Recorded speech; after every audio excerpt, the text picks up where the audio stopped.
এখন দেখাবো এই ধরনের বাক্যগুলোকে কিভাবে তোমরা ইংলিশে বলবে। বাক্যগুলো খুবই পরিচিত বাক্য, প্রতিদিন এই ধরনের কথা বলা হয়। বাক্যগুলো দেখো, ভগবান না করুক হাসপাতালে যেন আবার আসতে না হয়, ভগবান না করুক কোর্টে যেন আর কোনোদিন যেতে না হয়, ভগবান না করুক থানায় যেন যেতে না হয়, ভগবান না করুক এই অফিসে যেন ফিরতে না হয়। প্রত্যেকটা বাক্য দিয়েই একটা চাওয়া, যে চাওয়াটা ভবিষ্যতে যেন না হয় এরকম, মানে চাইছি ভবিষ্যতে যেন না হয় এরকমই বলা হচ্ছে।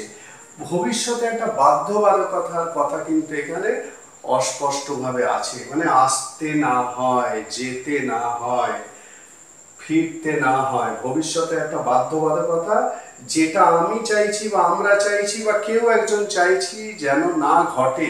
ঠিক আছে, তাহলে এই বাক্যগুলোকে কিভাবে ইংলিশে বলবে দেখে নাও। এখানে দুটো অংশ, এই একটা অংশ ভগবান না করুক আর হাসপাতালে যেন আবার আসতে না হয়, দুটো অংশ আছে প্রত্যেকটা বাক্যে। এই দুটো অংশকে কিভাবে করবে সেটা দেখে নাও এই ভিডিও থেকে, কারণ এই ধরনের বাক্যগুলো বলা হয়, প্রতিদিনের কথায় বলা হয়। এখন এই ধরনের বাংলাগুলোকে যদি ইংলিশে বলতে চাও তাহলে কিভাবে বলবে সেটাই এই ভিডিও থেকে শিখবে। ঠিক আছে, তাহলে এক্ষেত্রে কি, মানে আমরা একটা চাওয়ার কথা বলছি যেটা যেন না হয়। তাহলে এক্ষেত্রে বাক্যগুলোকে আমরা দুরকম ভাবে ভাবতে পারি, একটা হচ্ছে ফর্মাল বা রিটেন। যদি আমি এটাকে লিখতে চাই তাহলে কিভাবে বলবো, আর যদি এটাকে বলতে চাই তাহলে কিভাবে বলবো। আমি যেহেতু বলার ব্যাপারে জোর দিচ্ছি, তাহলে আমি এটাকে লেটস হোপ এইভাবে স্টার্ট করছি সেন্টেন্সটাকে। লেটস, লেটস মানে কি লেট আস, লেটস হোপ এইটা লিখলাম, তারপরে লেটস হোপ, তারপরে একটা সাবজেক্ট বসাও। যদিও এক্ষেত্রে সাবজেক্টটা প্রতি ক্ষেত্রে এখানে আমি, মানে আমি বা আমরা এটাই ভাবা হচ্ছে, সাবজেক্ট যে কেউ হতে পারে, তবে সেন্টেন্স গুলো যেন মিনিংফুল হয় সেইটার দিকে নজর রেখে তৈরি করবে। Let's hope subject plus never, subject plus never, ঠিক আছে, never plus have to. Have to যেহেতু ভবিষ্যতে একটা বাধ্যবাধকতার কথা বলা হচ্ছে যেটা বক্তা চাইছে না, subject never have two plus verb one. ঠিক আছে, এইটা হলো সেন্টেন্স স্ট্রাকচার। এক্ষেত্রে হ্যাভ টুটা হ্যাজ টুটাও হতে পারে সাবজেক্ট অনুযায়ী। ঠিক আছে, এই সাবজেক্ট অনুযায়ী হ্যাভ টুটা হ্যাজ টুও হতে পারে। ওকে, বোঝা গেল, এইটা হলো সেন্টেন্স স্ট্রাকচার। এই স্ট্রাকচারটাকে ফলো করেই তোমাদেরকে এই যে বাক্যগুলো আমি এখানে দেখিয়েছি, এই ধরনের এই চেহারা, এই বাক্যগুলোকে ইংলিশে বলতে হবে। তাহলে শুরু করো, ভগবান না করুক কি বলবে, লেটস হোপ। এটাকে যদি ফর্মালি বলতে চাও, রিটেন মানে লিখতে চাও, তাহলে কি করবে, গড ফরবিড, গড ফরবিড।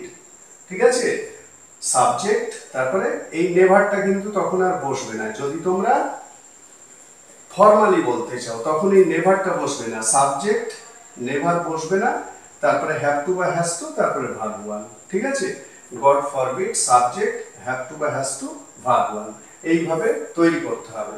এখানে আমি যেহেতু বলার প্রসঙ্গে জোর দিচ্ছি, তাহলে let's of subject never have two verb one করে গেল। তাহলে লেটস হোপ, ভগবান না করুক, লেটস হোপ ভগবান না করুক, আই যেহেতু আমি বলছি, I never have to return to the hospital. বোঝা গেল, খুব পরিচিত বাক্য।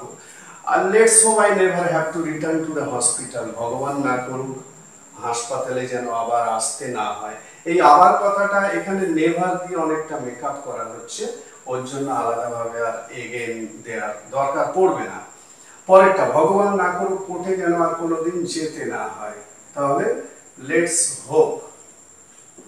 হোপ ভগবান না করুক, I never have to go to court, I never have to go to court, আমাকে যেন কোর্টে আর কোনোদিন যেতে না হয়। ঠিক আছে, let's hope I never have to go to court. বোঝা গেল? এরকম ভাবে ইংলিশটা বলবে। পরেরটা, ভগবান না করুক থানায় যেন যেতে না হয়। তাহলে লেটস হোপ, লেটস হোপ, ভগবান না করুক, I never, I never have to, I never have to visit the police, I never have to visit the police station। ঠিক আছে, স্ট্রাকচারটা মনে রাখতে পারলে, স্ট্রাকচারটাকে বুঝে নিলে এরকম চেয়ারের বাক্যগুলোকে ঠিক এইভাবে করে নেবে। ঠিক আছে, ভগবান না করুক এই অফিসে যেন ফিরতে না হয়। তাহলে let's hope, let's hope I never have to, I never have to come back, come ফেরা, come back, I never have to come back to this office। বোঝা গেল? খুব সহজ বাক্য, পরিচিত বাক্য, প্রতিদিন এই ধরনের কথা বলা হয়, আমরা বলি, আক্ষেপ করে বলি। ঠিক আছে, তাহলে এই ধরনের বাক্যগুলোকে ইংলিশে বলতে গেলে এই স্ট্রাকচারটা ফলো করতে হবে। ঠিক আছে, তাহলে এই ধরনের বাক্যগুলোকে এবার থেকে এই রকম ভাবে ইংলিশে বলবে।